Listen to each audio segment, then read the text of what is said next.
Siguro wala ako sa mood ngayon. Maaring magandang araw ito para sa isang pulong tungkol sa estratehiya.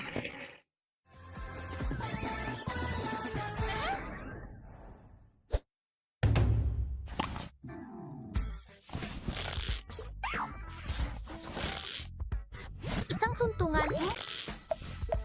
Guwang light. Bakit ba ang mahal nito? Natutulog ka? Naku.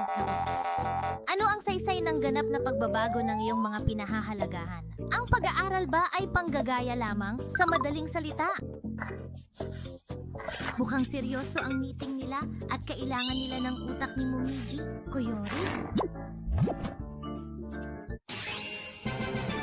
Bata pa rin yun.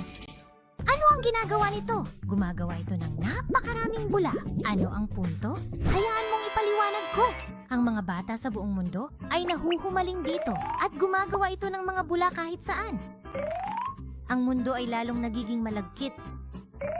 Ang dalas ng paliligo ay tumaas ng husto, dahilan para mag-relax at bumaba ang mga tao sa kanilang depensa, hindi ang mga Forox ang aatake. Ayaw mo bang maglaro?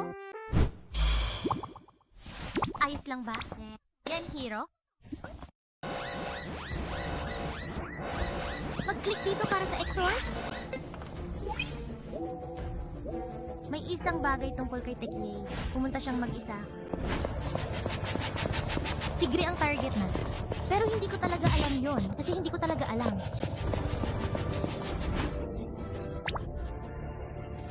Ayos lang, Commander. Kasama swimming sa kamata style.